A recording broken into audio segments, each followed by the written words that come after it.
ఇప్పుడు ర్యాలీ అంట ఇక్కడ సికింద్రాబాద్ కాచిగూడ నాంపల్లి అలానే 10 చోట్ల పెద్ద చోట్ల ఉంది ర్యాలీ. ఇక్కడ ఏంటంటే జస్ట్ మనం చూసి వెళ్దామని వచ్చా.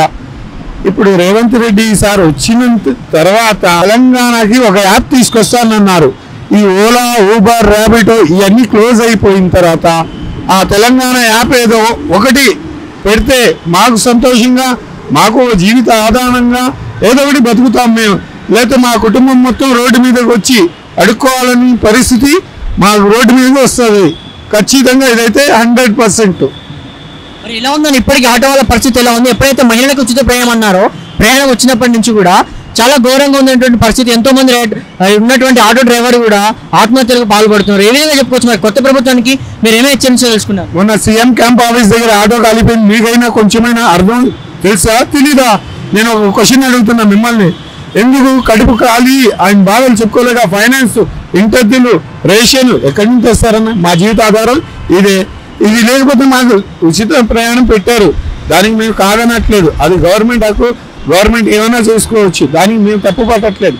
ప్రస్తుతం ఈ కంపెనీ వల్ల ఎక్కువ ఇబ్బంది వల్ల ఆ కంపెనీ ఓలా ఊబర్ వల్ల ఎలా వస్తుందంటే ఇక్కడ నుండి మన 3 కిలోమీటర్స్కి 100 రూపీస్ చూపిస్తుంది, అదే 10-15 కిలోమీటర్స్కి 180 చూపిస్తుంది. అది ఎలా సాధ్యం? అది ఎలా సాధ్యం మీరే చెప్పండి. కనీసం మీరే చెప్పాలి. వాళ్ళ ఇష్టం వచ్చిన రేట్లు వాళ్ళు పెట్టేసి మేము నడిపించి వాళ్ళకి డబ్బులు కట్టి వీళ్ళకి డబ్బులు కట్టి మేమేం బతకాలి? రోడ్డు మీదకి వచ్చి మేమేం బతకాలి? ఫైనాన్స్ కట్టాలి, దాని మీద బండి ఆయిల్ పోయాలి, ఆ తర్వాత మేము కడుపుకి ఏదో ఒకటి తింటేనే బండి నడిపేది. మళ్ళీ ఇంటికి వెళ్ళిన తర్వాత ఇంట్లో వాళ్ళు ఉంటారు, పెద్దవాళ్ళు ఉంటారు, చాలా మంది ఉంటారు. వాళ్ళకి ఏం పెట్టి పోషేయాలి మీరు చెప్పండి. సరే, ఇప్పుడు మీరు చేపడుతున్నటువంటి ఆటో ధర్నా ఏదైతుందో దానికి సంబంధించి మరి మీరు ఈ యొక్క ఉన్నటువంటి ప్రభుత్వానికి ఏం తెలియాలనుకుంటున్నారన్నా? ఇప్పుడు నా మెసేజ్ ఒకటే అన్నా, ఒకటి మీటర్ రేట్లు అయినా పెంచాలి, ఒక పద్ధతిగా మీటర్ పెట్టేయాలి, ఫిక్స్డ్ మీటర్ పెట్టేయాలి. ఈ కంపెనీలన్నీ క్లోజ్ అయిపోవాలి. ఓలా ఊబర్ ఖచ్చితంగా తీసేయాలి. ఎందుకంటే మీటర్ టు మీటర్ నడిపించినా మాకు హ్యాపీగా మేము బతుకగలుగుతాం. గవర్నమెంట్ ప్రకారం మీటర్ పెట్టేయమనండి, మాకు దేనికి అవసరం లేదు. ఇంకా ఏంటంటే కరెక్ట్గా బండి అన్ని కరెక్ట్ పేపర్స్ ఉండాలి, కరెక్ట్ మీటర్ ఉండాలి, అన్ని గవర్నమెంటే చేసి రోడ్డు మీద బండి పంపించాలి. సో అలా మీరైతే ఇలా అంటున్నారు, కానీ ఎప్పుడైతే ఊబర్ యాప్ వచ్చిన తర్వాత కూడా ఒక వెహికల్ని ఒకరు బుక్ చేసుకుని వస్తే ఇంటి దగ్గరకు వచ్చి దించి వెళ్తున్నారు. ఇప్పుడు భద్రత చాలా పెరిగిందని చెప్పుకుంటున్నారు. భద్రత పెరిగింది, దేని వల్ల పెరిగింది? మా వల్ల ఏం వాళ్ళకి లాస్ లేదు. వాళ్ళు ఏంటంటే వాళ్ళ ఆలోచన కంపెనీ అంటున్నాడు. వాళ్ళు ఒక్కొక్క టైంలో ఒక్కొక్క రేటు పెడతాడు. మేము అలా పెట్టాం కనుక ఫిక్స్డ్ ఇక్కడ ఏది మీటర్ ఏదైతే ఉందో ఫిక్స్డ్ ఉంది, అది గవర్నమెంట్ చేపించాలి. మాకు అనేది ఏం అవసరం లేదు. ఏంటంటే వాళ్ళు ఇష్టం వచ్చినట్టు వాళ్ళు రేట్లు పెట్టుకుంటారు. ర్యాపిడో వేరే రేటు, ఊబర్ ఒకటి రేటు, మళ్ళీ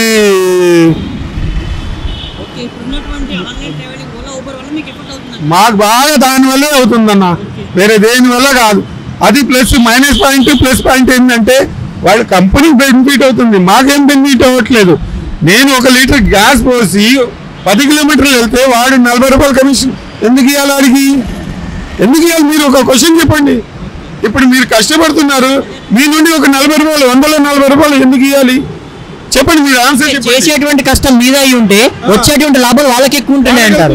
ఓకే, సరే, ఇప్పుడున్నటువంటి ప్రభుత్వానికి మీరు ఏం తెలియజేస్తారన్నా? ఈ ఊబర్ ఏదైతే ఉందో దీన్ని ఎత్తేసి మీకంటే ఒక ప్రత్యేకత కల్పించాలి. యాప్ ఒకటి రావాలి, ఖచ్చితంగా అది అమలు చేయాలి. అది అమలు చేసిన తర్వాత ఈ ఓలా ఊబర్ కంపెనీని మొత్తం తీసేయాలి, ర్యాపిడో ఈ కంపెనీలు తీసేయాలి. తెలంగాణ యాప్ ఒకటి కనుక ఖచ్చితంగా వస్తే అందరూ బాగుపడతారు ఆటో వాళ్ళు. వేరే ఈ కంపెనీలు కాకుండా ప్లస్ మాకు వచ్చే దాంట్లో 10 రూపాయల కమిషన్ మేమే సంతోషంగా ఇస్తాం. మేమే 10 రూపాయలు కాదు 20 రూపాయలు గవర్నమెంట్ కడతాం. అంతేగాని ఈ కంపెనీలు కట్టాం మేము. కంపెనీలు మాకు అవసరం లేదు, గవర్నమెంట్ కట్టమనండి, హ్యాపీగా సంతోషంగా 10 రూపాయలు కాదు 20 రూపాయలు కట్టుకుంటాం మేము. అంటే ఏమని చెప్పుకోవచ్చా? ఇప్పుడు ఆటో వాళ్ళు బాధపడుతున్నారంటే దానికి కారణం ఓలా ఊబర్ వాళ్ళే, కానీ ఉచిత బస్సు అయితే కాదంటారా? కాదు, 100% కాదు, దేనికి సంబంధించింది కాదు. ఈ కంపెనీ వల్లే మాకు ఇబ్బందులు మొత్తం కంపెనీల వల్లే వస్తున్నాయి. అదే కంపెనీలు తీసేసి గవర్నమెంట్ యాప్ పెట్టేసి చక్కగా గవర్నమెంట్కి 10 రూపాయలు ఇచ్చేటట్టుగా మీరు సాయం చేయండి, మేము కూడా సాయం చేస్తాం. అంతే వచ్చిన వల్ల మాకు ఏం లేదు. ఈ కంపెనీల వల్ల ఏంటంటే వాళ్ళు 100 రూపాయలు చూపించిన తర్వాత 20 రూపాయలు వాడు తీసుకొని 80 రూపాయలు నాకు వస్తాయి. 80 రూపాయలు మళ్ళీ అక్కడి నుండి ఖాళీ వచ్చాను అనుకోండి అన్న, నాకు మిగిలేదు ఏముంటుంది? కంపెనీలకు వెళ్ళిపోతున్నాయి. అన్ని 100% కంపెనీ వాళ్ళు ఒక సంవత్సరంలో 100 కోట్లు సంపాదించే ఎవరన్నా ఆటో వాళ్ళు టాక్సీ వాళ్ళు ర్యాపిడో బైక్ వాళ్ళు అందరి దగ్గర కమిషన్ తీసుకుంటున్నారు. సరే తీసుకుంటున్నారు, ఆయన పేదలకు ఏమన్నా ఇస్తున్నారా? కంపెనీలు ఉన్నాయి, వాళ్ళు ఫ్లోర్లు పైకి లేస్తున్నాయి తప్ప మేము ఎక్కడున్నాం? రోడ్డు మీదే ఉన్నాం. వాళ్ళు ఫ్లోర్లు పైకి ఎక్కుతున్నారు, మేము కిందనే ఉన్నాం. మా మీదే మాట తొక్కి మా డబ్బులే తిని మాకే మళ్ళీ మాటలు పెడతారు ఏమన్నా. సో మీరు ఏం తెలియాలనుకుంటున్నారు ప్రభుత్వానికి? ఇప్పుడున్నటువంటి కొత్త ప్రభుత్వం అధికారం ఉన్నటువంటి కాంగ్రెస్ పార్టీకి మీరు ఏమంటారు? మహిళలకు ఉచిత ప్రయాణం అనేది మీ విషయంలో తప్పు కాదు, కాకపోతే ఉన్నటువంటి ఓలా ఊబర్ని తీసేసి మీకంటే ఒక ప్రత్యేక హోదా కల్పించి ఒక యాప్ని కల్పించాలంటారు. అంతే, ఇదే నాకు కావాల్సింది. ఎందుకంటే అదేదో ఓలా ఊబర్ కట్టేది డబ్బులు 10-20 రూపాయలు మేము గవర్నమెంట్కి కట్టుకుంటాం. ఆ యాప్ల వల్ల మేము గవర్నమెంట్కి సంతోషంగా మేము ఎంత కమిషన్ దాంట్లో 105 రూపాయలు 10 రూపాయలు కమిషన్ వస్తుంది. ఆ వల్ల కంపెనీకి మేము ఇచ్చేస్తాం, గవర్నమెంట్కి ఇచ్చేస్తాం.